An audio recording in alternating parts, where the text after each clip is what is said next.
Hello, everybody, and welcome to the Week 2 predictions. And I just want to say thank you guys for all the support on the Week 1 predictions. So, obviously, I gotta do Week 2. So, to start off, we have the Minnesota Vikings at the Philadelphia Eagles for Thursday night primetime. And I'm gonna go with the Eagles defeating them very handily. Because, realistically, this is Kirk Cousins in prime time against an elite defense that is known for pressuring the quarterback. I like Kirk, but he's not going to be doing good in this game. The offense is going to be a mess, and the Eagles are just going to bully them. So now going into the Raiders at the Buffalo Bills. The Bills played horribly. Well, their offense did. Aaron Rodgers was hurt and is out for the season, it seems. Judging unless a miracle happens, yeah. So you'd think with him getting hurt on what was the fourth snap of the game, I believe, you would think that the Bills would win. They lost to Zach Wilson and the Jets. I don't know how, but they did. The Bills are officially the AFC version of the Cowboys. Until they win a title, they will be the AFC version of the Cowboys. A quarterback who makes way too many turnovers, a really good receiver, some really good defense. I don't know, man.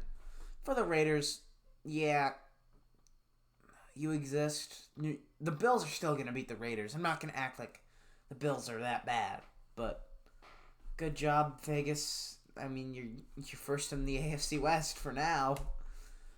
And now you have the Ravens at the Bengals. The Ravens looked interesting out there on offense, and then half their offense died of injuries. Well, half their team died of injuries because, Ravens. Then the Bengals, what the hell? You put up 3 points after paying Burrow all that. 82 yards for what, $275 million? I don't even know anymore. I'm going to lean towards the Bengals, but I'd not be surprised if the Ravens would be able to win this, but realistically, I think the Bengals, they have more to play for. They're more desperate. So I think that they will claw back and beat the Ravens. Now for the Chargers at the Titans. I mean, both these teams were confusing last week. Brandon Staley did not know how to coach his way out of a 5-yard slant and got absolutely bullied by Tyreek Hill. And the Titans had their quarterback throw 3 picks in a game that was extremely winnable. Truly a Titans moment of all time. And it's not even like they could sit him. Levis was hurt.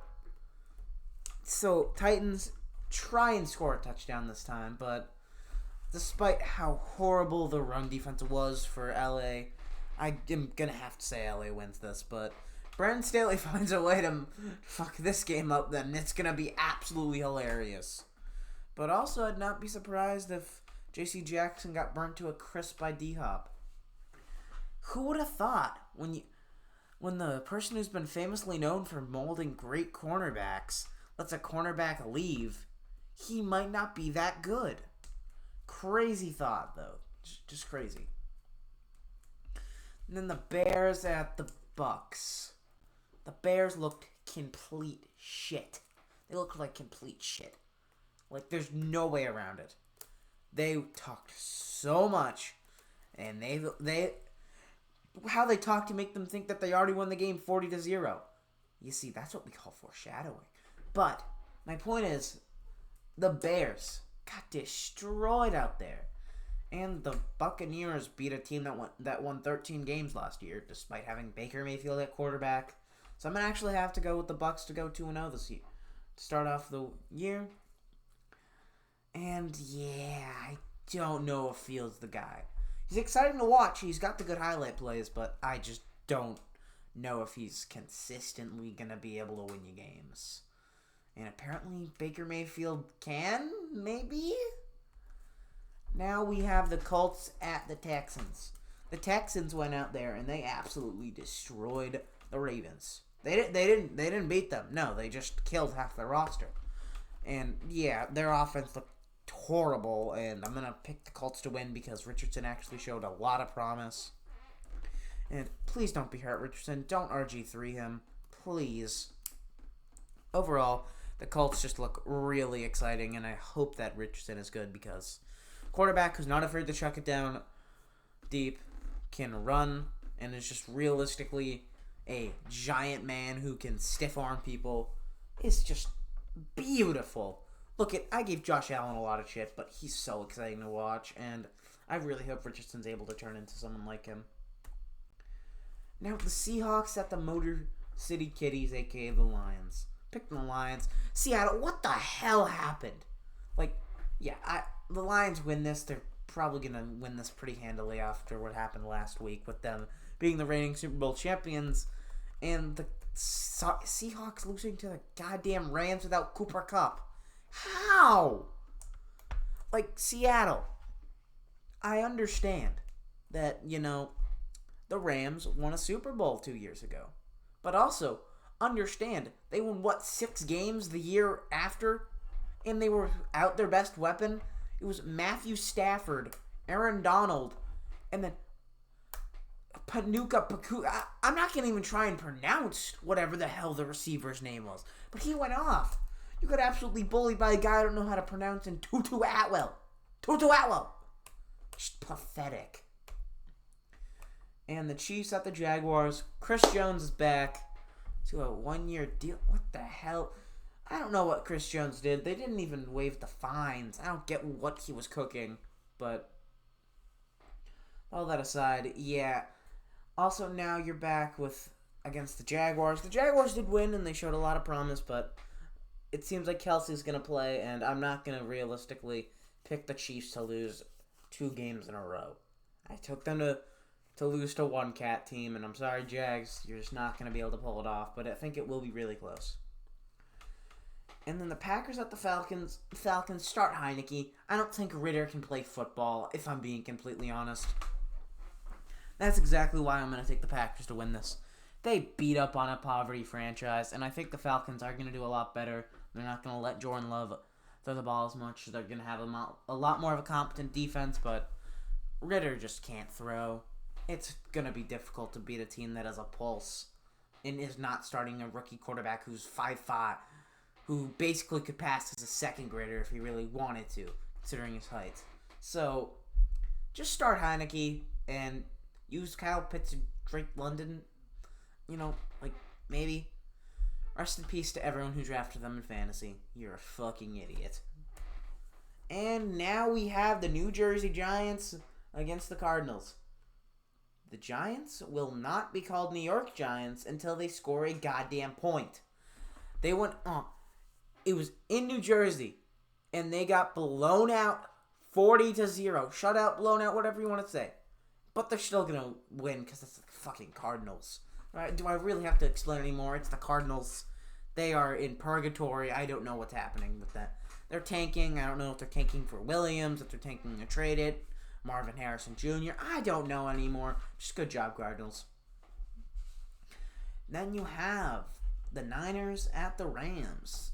Now, as I mentioned before, with the Seattle thing, the Rams pulled off a crazy upset. They're not doing it twice. They're not. Look at Seattle's good, but San Fran's going to bully them. They have in the regular season, and they are a much better team than they have been in the past, and the Rams are realistically a worse team than they have been in the past, unfortunately. CMC, Brandon Ayuk, George Kittle, Deebo Samuel, Brock Purdy, Nick Bosa, Fred Warner. I mean, yeah, those are all the players I can name off the top of my head for the Niners, and I could probably name more if I cared, but I don't. And then the Rams, it is Stafford, Donald, I don't know how to pronounce your name, and Tutu Atwell. Great job. Jesus Christ, Jets. It's Zach Wilson's season, and they're playing the Cowboys, who just shut a team out 40-0. So with this logic, the Cowboys would destroy them, but I'm picking the Jets to win. I just have a feeling that the Jets are going to make a huge upset. They're going to shock the world, and Zach Wilson's going to play horribly, but it's not going to matter because he's going to hand the ball off, and the defense is going to absolutely bully Dak, and Dak's going to potentially It's actually going to look horribly. And then Trey Lance season is going to be... I can't even say that with a straight face. Yeah, I don't know, man. And then you got the Commanders at the Broncos. Peyton, I don't know what that was. I literally just found out that they did an onside kick because I did not care about the Raiders game at all. Because it's the Raiders and the Broncos. But just don't do that again and you'll be fine. It's the goddamn Commanders. You're going to bully them. Now, you got the Miami Dolphins at the New England Patriots. Now, I'm a Patriots fan. And after last week, I've come to the conclusion that we will be winning the division and we will be beating the Dolphins. Yes, I know Tua put up almost 400 yards, but I don't care. We're going to run the ball down their throat. Max can have another productive and good game. And we're going to win the damn game, and we're going to win the division this year. I'm only half delusional, I swear. Now you have the Panthers at the Saints. This is a very interesting match, but realistically, the Saints are probably going to win this. The Saints are a much more talented team than the Falcons, and the Panthers kind of got bullied by the Falcons. So the Saints are going to come out there. They're going to put up points. Jesse Bates is going to bully another young quarterback who has no idea what he's doing. And then, yeah. So now, to finish the week off, we have the Browns at the Steelers, and the Browns are good. I've never felt more disappointment than seeing the Browns be good. They're going to beat the Steelers. I hope the Steelers don't. I really hope the Steelers do win, but they're probably going to lose. And God damn it, the Browns are good. I'm just sad. I don't want to do this anymore, man. I'm going to end the video here. The Browns are good. I hate Deshaun Watson, and I hate anyone who supports him. Adios, goodbye.